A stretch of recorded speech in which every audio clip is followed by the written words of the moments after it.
Galiza ten pedras que levan desde antes de que houbera humanos para darlles un nome. Ten serras que non souberon pasar as glaciacións desde lonxe. Tiveron glaciares propios, que sí, que aquí en Galiza. Que non todo é chuva e viño de mar. Ten rías con millóns de anos de antigüidade e que, polo tanto, tranquilos, non van ir a ningures, nin as vai mover ninguén. Ten carballos que viron pasar máis historia que calquera libro de texto. E ten un paxaro negro que estivo presente en todo iso, en todo, observando, guardando, lembrando. O corvo pequeno, o Corvus corone, que non é pequeno, nin é parvo, nin chegou de fora. Pousado nun poste de luz, no cume dun carballo ou na cruz dun orrio, sempre máis alto que a ti, sempre mirando. Estaba aquí antes que nós, e por moito que o intentemos durante décadas, segue. Primeiro identifiquémonos en Galiza, que non se di corvo, pénsase case sempre no paxaro grande da mitoloxía, o Corvus corax. Ese é raro aquí. O de hoxe é o corvo pequeno, o Corvus corone, que non é pequeno, mide uns 48 centímetros, chámase pequeno comparado co corax. É exactamente como chamaría de o delgado al de 85 kilos polo feito de que o seu irmán pensa 140. O non é relativo, o tamaño non. É todo negro, pero non calquer negro. Ten un reflexo verde, violeta e iridiscente nas plumas, que só se aprecia a luz directa. É o tipo de detalle que a maioría da xente leva toda a vida sen ver porque nunca se parou a mirar. Que tamén di algo, pero iso xa é outro vídeo. Ten un peteiro forte e lixeiramente arqueado. Ollo ámbar escuro que non sabes ben se te miran a ti ou a través de ti. O máis importante é sedentario en Galiza. Non migra. Queda con todo, ca pedra, ca chuvia, cos invernos atlánticos, sen queixarse, sen buscar mellor calidade de vida, sen ningún grupo de WhatsApp familiar onde desafogar. Un estoico con plumas e sen rede social. Xa que estamos coas presentacións, hai un detalle que non podemos ignorar porque o nome dio todo. Carrion Crow en inglés, Corbeau en francés, Corvo en galego. Todas veñen de raíces que apuntan á carroña, ao negro, ao que queda despois. É un carroñeiro de primeira división. Come animais mortos, calquera, de calquera tamaño, en calquera estado de conservación. En iso, hai que dicilo sen romanticismo, presta un servicio ecosistémico real e necesario para limpar o territorio de restos orgánicos que de outro xeito sería un foco de infección e enfermidade. É o Servizo Municipal de Recollida de Residuos Biolóxicos e ademais como insectos, vermes, froitas, sementes, ovos alleiros, pequenos mamíferos, anfibios, peixes se pode e tamén mexións, lixo urbano se o hai, si, igual que moitos outros oportunistas. A diferenza non está no menú, está en que este, mentres come, está avaliando, planificando e arquivando. Os outros simplemente comen. E cando decide guardar comida para máis tarde, que agarda en centos de localizacións distintas e recorda cada unha con precisión quirúrxica, se sabe que o outro corvo está observando, executa un escondite falso. Fai todo o ritual de ajochar algo nun sitio para que o rival o vexa. Pero o que vale está no outro lado. É un farol deliberado, executado, ca consciencia de que hai un observador que vai tentar roubalo. Iso require saber que o outro ten intencións, require en termos técnicos algo parecido á teoría da mente. Require, en termos galegos, máis cabeza da que axunicamos normalmente a algo con plumas e peteiro. No 2010, un investigador da Universidade de Washington chamado John Maslow publicou algo que, se non souberas que era ciencia revisada por pares, parecería sacado dunha novela de terror de segunda categoría. Os corvos salvaxes recoñecen caras humanas individuais, lémbranas durante anos e ensinan esa información ás crías. O experimento era elegante na súa crueza. Atraparon corvos nun campus de Seattle levando sempre a mesma máscara. Un home das cavernas, e a dicir verdade bastante ridícula. Tras só 15 minutos de manipulación, é dicir, atrapalos e anelalos, esa cara quedou gravada para sempre na memoria colectiva dos corvos. Nos meses seguintes, calquera que paseara coa máscara, sen importar quen, con que roupa ou de que sexo, era acosado por entre o 20 e 40% dos corvos do campus. Usaron tamén unha máscara de Dick Cheney como control.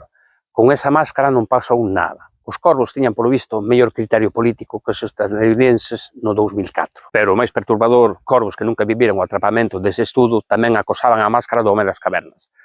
Aprenderano dos pais. O seguimento durou 18 anos. 18.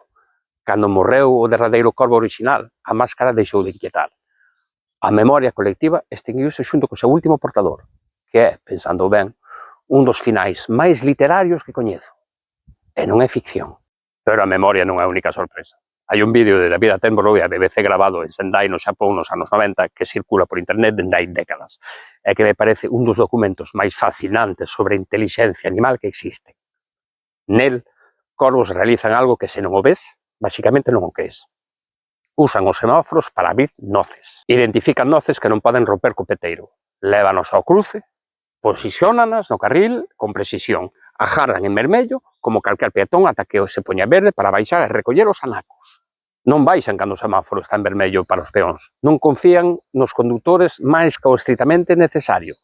Non discuten entre eles sobre o tempo de espera do semáforo.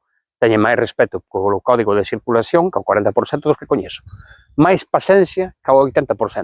E desde logo máis criterio que incluso botando o pé no paso de peóns mirando o móvil. Este comportamento non é instintivo, aprendeuse, propagouse dentro do grupo urbano, é cultura, e o noso corvo galego ten a mesma capacidade. Só falta que alguén se tome a molestia de estudalo aquí, que tamén é dicir algo sobre as prioridades de investigación. E agora a parte que requiere un exercicio de honestidade incómodo, porque en Galicia a relación co corvo non sempre foi de admiración científica nin de respeto cultural. Hai que dicirlo claramente. Durante décadas foron perseguidos con organización e con saña. O motivo era moi concreto. Desenterraban o gran recén sementado. Nas leiras arrasaban con absolutamente todo. Para un labrego cunha leira pequena, ver a colleita desenterrada antes de que xerminara non era un problema de biodiversidade.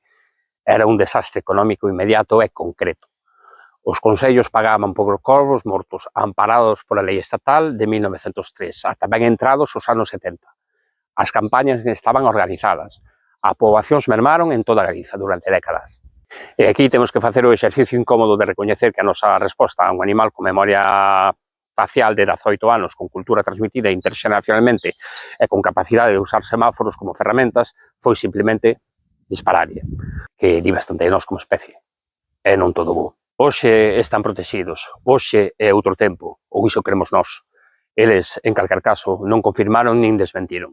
Limítase a mirarnos desde os orrios, tomando nota. E non podemos falar do corvo en Galiza sen falar do que representan na nosa cultura desde moito antes das leiras e dos cereais. O corvo aparece na tradición galega ligado ao alén, aos agoiros, á morte e a sabedoría partes iguais e sen contradición aparente. En moitas aldeas, o seu canto ao amencer era sinal de que algo ia pasar. Non necesariamente malo, pero importante. Na tradición celta, que tanto nos marca, era mensaxeiro entre mundos. Hai algo que me parece fermoso e un pouco perturbador ao mesmo tempo. A ciencia de Marlow e a tradición oral galega chegaron á mesma conclusión por camiños completamente distintos e con séculos de diferencia. O corvo observa, lembra, distingue entre quen é de fiar e quen non.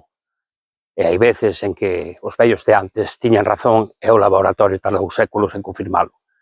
E ningunha das dúas cousas sorprende especialmente, pensando ben. A palabra corvo ven do latín corvus con raíces indoeuropeas anteriores ao propio latín. Está na nosa lingua desde os primeiros textos medievais gregos. Non chegou como con ningunha invasión. Non o trouxo ninguén. Sempre estivo, como a chuvia, como a pedra, como a morriña. E antes de rematar o detalle que máis me gusta de todo, o que ningún guionista inventaría porque aparecería demasiado forzado. Está documentado que corvos urbanos nos que se alimenta regularmente comenzan a deixar obxectos para as persoas que os alimentan. Anacos de vidrio de cores, botóns, fragmentos metálicos brillantes, nada de valor humano, pero obxectos claramente escollidos e transportados con intención. Os investigadores chamanlle comportamento de intercambio recíproco. Iso implica a comprensión de que existe unha relación bilateral, non só un acto unilateral de alimentación. Eu chamolle ser boa xente. É exactamente o que faría calquera boa galega de visita. Chegar co tupper, fartarte que non podas máis, e marcharse deixándoche no peto do pantalón algo brillante que non sabes moi ben o que é, nin por que o tes, pero que non podes tirar porque ven de can ven. Entón, que queda de todo isto? Queda que temos en Galiza un animal con memoria facial de 18 anos, transmisión cultural interxeracional, uso de ferramentas planificado, comportamento de intercambio social e presencia milenaria na nosa terra. Queda que é un animal que come carroñas sin complexos nin disculpas, que espera o semáforo en verde sen discutir, e que de cando en vez che deixa un botón no patio como sinal de que lle caes ben. Queda que durante décadas intentamos eliminalos por razóns comprensibles para que vivía das leiras, e que hoxe por sorte, está protegido. E queda que a próxima vez que vexas un corvo nun orrio, nun cable ou nun poste mirándote, ele sabe quen és ti, onde vives, cantas veces pasaches por ali esta semana, e ti, con sorte, sabes que é negro. Se algún día topas cousas brillantes no teu patio, non as tires, son agasallos, e os agasallos, como calquer galego que sabe, non se rexeitan nunca, porque ese detrás que ten as todo negro, ten memoria longa, ollos en todas partes, e segundo demostra a ciencia, máis cultura que recoñecemos.